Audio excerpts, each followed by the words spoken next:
Bismillahirrahmanirrahim. Assalamualaikum warahmatullahi wabarakatuh. Alhamdulillahirrahmanirrahim. Wassalatu wassalamu ala asyrofil anbiya'i wal mursalin Sayyidina wa maulana Muhammadin wa ala alihi wa sahbihi ajma'in, amma ba'd.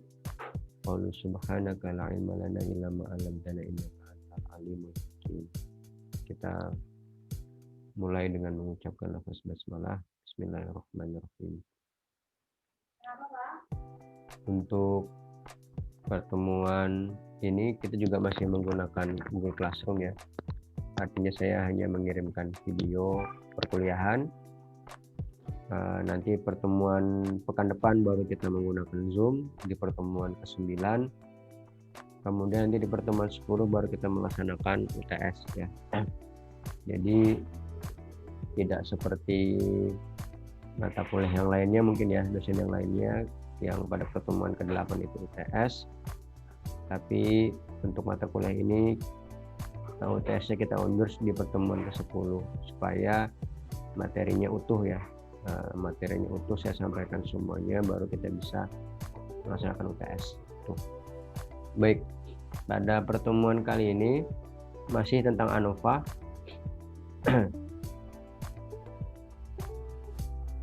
Saya coba buka file pertemuan sebelumnya ya.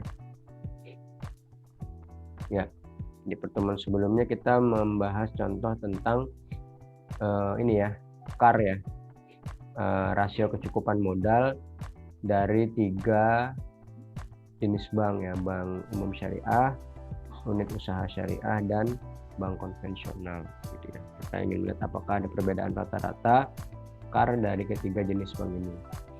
Nah, ternyata setelah kita uji secara statistik ya dengan ANOVA, diperolehlah kesimpulan terdapat perbedaan rata-rata CAR pada ketiga jenis bank tersebut. Tuh. Nah, ini kan masih informasi umum ya, kesimpulan umum bahwa dari ketiga jenis bank ini ada perbedaan rata-rata CAR. Tapi perbedaannya di mana secara spesifik? Apakah perbedaannya terdapat pada BUS dengan UUS? Apakah BUS dengan konven, UUS dengan konven, atau BUS dengan konven ya. Ada 3 kemungkinan gitu ya. Bisa salah satu saja, bisa salah 2, bisa ketiga-tiganya berbeda. Itu. Nah, makanya nanti pada ANOVA ya, itu ada dikenal dengan istilah uji lanjut. Uji lanjut itu ya dia akan membandingkan secara berpasang-pasangan gitu ya, membandingkan antara BUS dengan UUS, BUS dengan konven, UUS dengan konven. Nah, itu uji lanjut. Nah, sebenarnya kalau kita menggunakan SPSS, uji lanjut itu bisa kita langsung setting di awal ya. Artinya ketika kesimpulannya itu terdapat perbedaan, dia akan mengeluarkan hasil uji lanjutnya. Nah, untuk di Excel itu belum memungkinkan seperti itu. Kita harus melakukan analisis kembali ya dengan uji T. Sebagaimana pada pertemuan sebelumnya ya, ada uji 2 sampel. Nah, kita akan menggunakan uji T kembali untuk melihat secara spesifik perbedaannya terdapat di mana. Gitu. Nah, kali ini saya ingin menggunakan contoh yang berbeda ya. Ini datanya, ini data dari tentang skor profesionalisme pegawai pada suatu bank berdasarkan masa kerjanya ya. Jadi masa kerja itu sebenarnya beragam ya, ada 1 tahun, 2 tahun, 3 tahun, sampai belasan tahun mungkin ya. Yang kemudian pada contoh data ini itu dikelompokkan menjadi 3 kelompok masa kerja, yaitu pegawai yang kerjanya kurang dari 3 tahun, pegawai yang kerjanya dari 3 sampai 5 tahun, dan pegawai yang kerjanya lebih dari 5 tahun. Nah, pertanyaannya adalah apakah masa kerja merupakan faktor yang mempengaruhi? Alhamdulillah.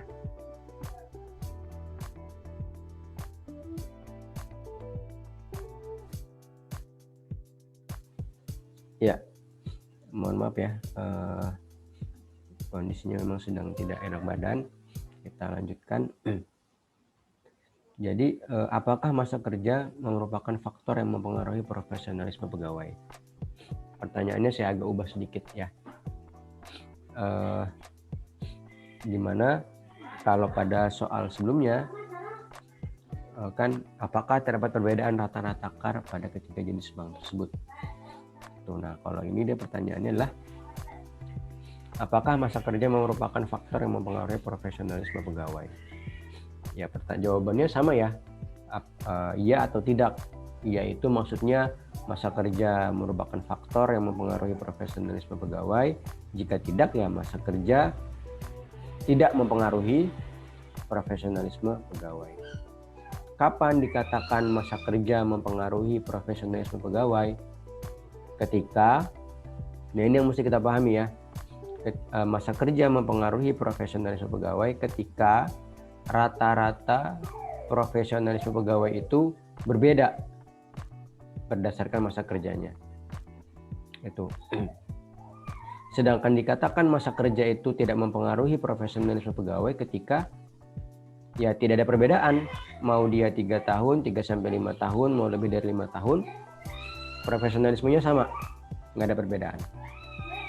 Artinya yang ditanyakan pada soal ini itu punya makna yang sama dengan pertanyaan yang seperti ini ya, tentang perbedaan rata-rata itu. Cuma ini bahasa yang lain yang mungkin akan kita temukan ya ketika mempelajari tentang ANOVA. Jadi ketika ketiga kelompok ini terdapat perbedaan, itu bisa kita mengatakan bahwa masa kerja mempengaruhi profesionalisme pegawai. Atau yang makna lainnya, ketika ketiga kelompok masa kerja ini tidak terdapat perbedaan profesionalisme, berarti masa kerja tidak mempengaruhi profesionalisme pegawai. Nah, jadi saya ingin memberikan contoh yang lain agar kalian tidak kaget ketika mendapatkan soal yang berbeda itu. Nah, maka langkah selanjutnya apa? Ya sama ya seperti sebelum-sebelumnya, kita akan menyusun hipotesis. Ya, saya akan copy paste dari yang ada. Ini saya copy ke sini. Oke. Hipotesisnya adalah masa kerja mempengaruhi profesionalisme pegawai. Itu.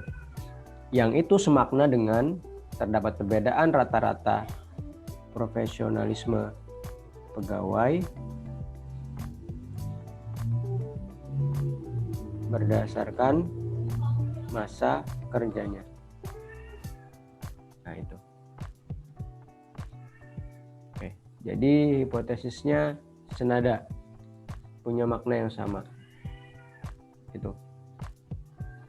Nah, yang memungkinkan kita susun ya, kita buat dalam bentuk hipotesis statistik adalah yang ini ya, yang seberi tanda tebal ini ya.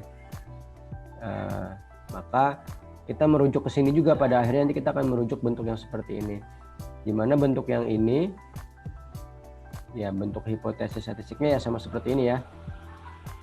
Tuh. Kemudian untuk bentuk kalimatnya adalah, berarti ini kita copy paste ya. Ini kita copy.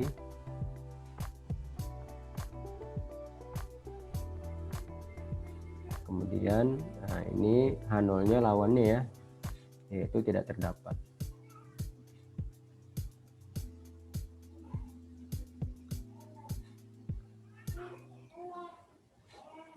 Oke. Nah, seperti ini ya. Tuh. Oke. Langkah selanjutnya sama, ya, kita akan melakukan proses analisis varians ya, ANOVA. Jadi kita klik data analisis, kemudian kita pilih ANOVA single factor, kemudian kita pilih datanya ini ya, kita blok sampai habis. Pengelompokannya berdasarkan kolom ya, sudah benar. Label inverse row-nya kita beri centang, alpha 0,05. Output rank-nya kita letakkan di di sini ya. Kita klik OK. Oke, ini hasilnya. Oke. Jadi untuk kelompok 3 tahun banyaknya data 46, Ini jumlah skornya keseluruhan, rata-rata profesionalismenya 74. 3-5 tahun sama 46 juga, rata-ratanya 77. Lebih dari 5 tahun, rata-ratanya 83. Ya. Berdasarkan tabel ringkasan statistik yang ada di sini ya, kita bisa melihat ya. Jadi semakin lama masa kerja, semakin tinggi skor profesionalismenya. Artinya semakin lama dia bekerja, semakin profesional dia. Nah, tapi ini kan baru hal yang terungkap pada tabel deskriptif ya. Ini mesti kita uji secara statistik inferensial, apakah benar seperti itu. Nah, kita lihat tabel ANOVA-nya. Tabel ANOVA-nya menghasilkan nilai p-value-nya 1,886 E pangkat negatif 5 atau 1,886 kali 10 pangkat negatif 5. Ya, kita akan copy paste dari yang ini.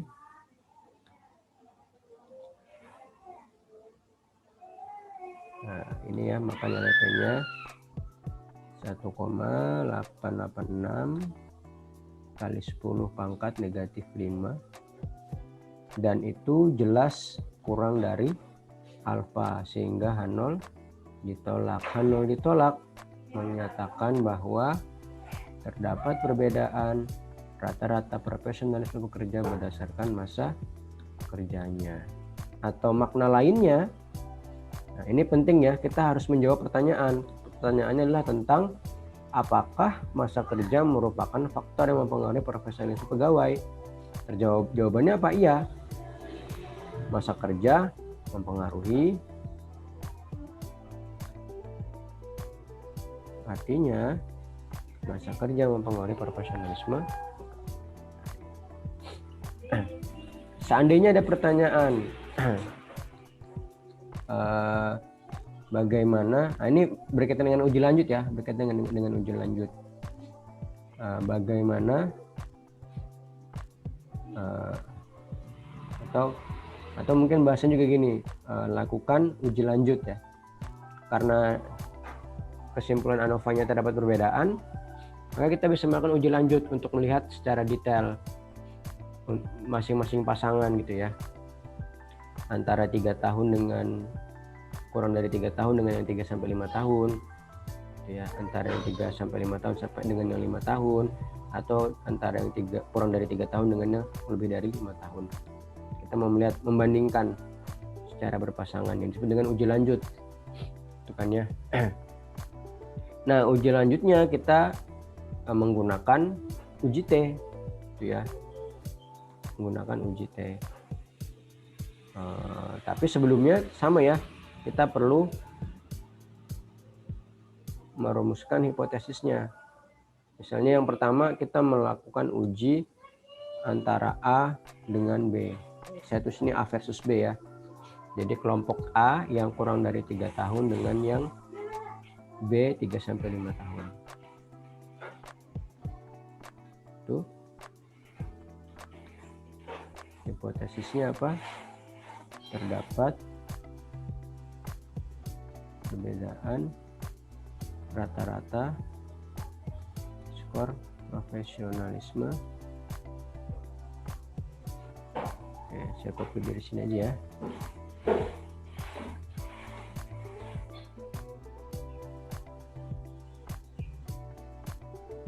Rata-rata profesionalisme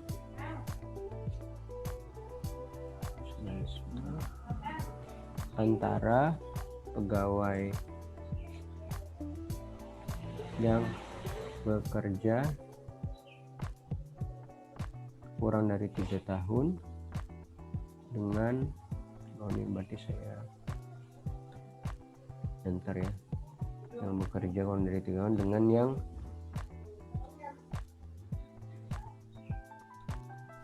bekerja 3-5 tahun. Nah, ini hipotesis penelitiannya. Hipotesis statistiknya berarti mengatakan ya sama hipotesis ini ya, uji rata-rata 2 sampel ya, mu A sama dengan mu B, Berarti H1-nya mu A tidak sama dengan mu B.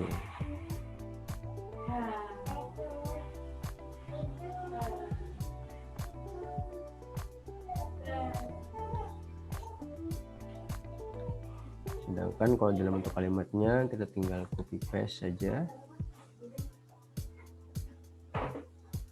Yang ini juga sama.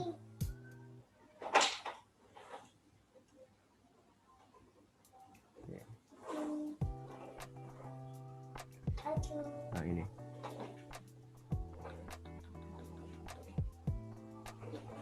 Oke. Kriteria penolakannya sama. Dan teknik analisisnya sama juga ya, menggunakan uji T, yaitu t-test, two sample, assuming and equal variance. Oke. Nah, karena ini membandingkan antara A dan B ya, maka kita variabel satunya yang A kita masukkan, kemudian variabel 2-nya kita masukkan yang B. Hipotesis minnya 0. Saya anggap ini sudah sangat dipahami ya langkah-langkah ini, karena ini berkaitan dengan uji T pada pertemuan sebelumnya. Oke, kita letakkan di sini. Oke, ini hasilnya. Kita bisa lihat ini sama dengan yang di ANOVA tadi ya.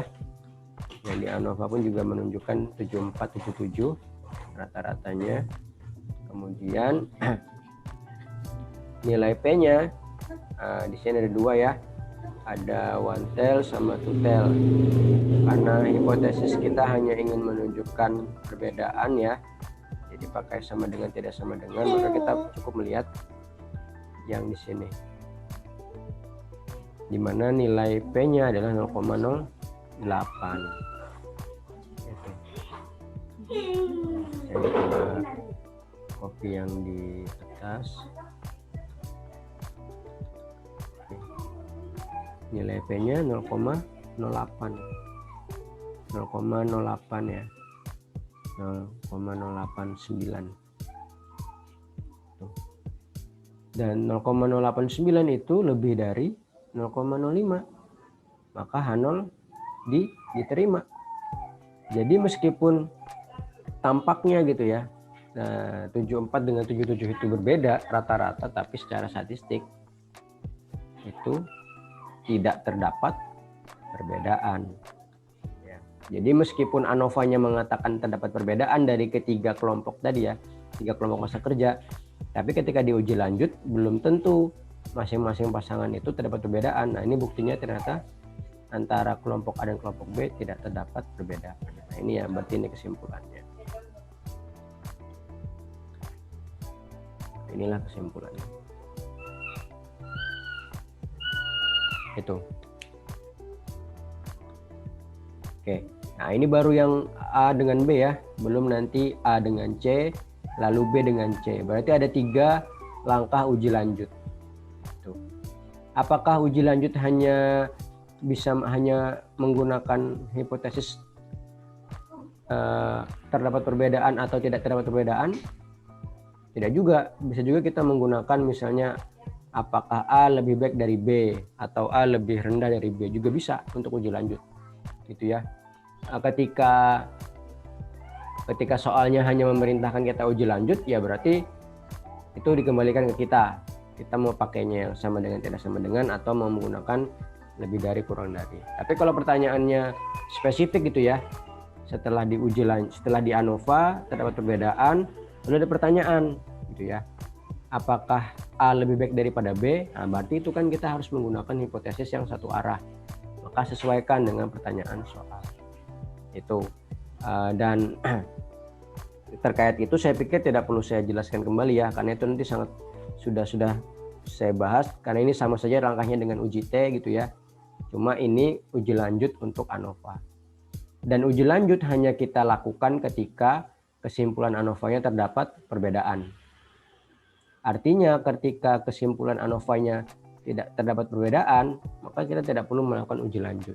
Karena bisa dipastikan A ke B, A ke C, atau B ke C juga pasti sama, nggak ada perbedaan. Nah, ini uji lanjut ya. Nah, jadi kalau pakai Excel agak ribet, kita melakukan beberapa kali langkah. Ya, setelah A dengan B, nanti A dengan C, kemudian nanti B dengan C. Nah, ini Excel. Nah, kalau nanti SPSS itu bisa lebih mudah, lebih ringkas langkah-langkahnya. Tapi nggak ada masalah, yang penting kita tahu konsepnya seperti apa. Nah, itu ya yang ingin saya sampaikan pada kesempatan kali ini tentang uji lanjut ya. Jadi ketika ANOVA itu kesimpulannya terdapat perbedaan, maka kita bisa melakukan uji lanjut. Nah, ini baru 3 kelompok ya. Nah, kalau 3 kelompok itu akan uji lanjutnya 3 kali ya. A ke B, A ke C, B ke C. Kalau 4 itu lebih banyak lagi nanti. Nah, mungkin kalau dia 3 kelompok kita masih bisa pakai Excel ya. Itu masih sanggup. Tapi kalau sudah 4-5 kelompok, nah itu sudah tidak efisien lagi. Makanya nanti kita menggunakan SPSS. Idealnya seperti itu. Oke, demikian yang bisa saya sampaikan. Mari kita akhiri dengan mengucapkan alhamdulillah, alhamdulillahirabbil alamin. Sekian, wassalamualaikum warahmatullahi wabarakatuh.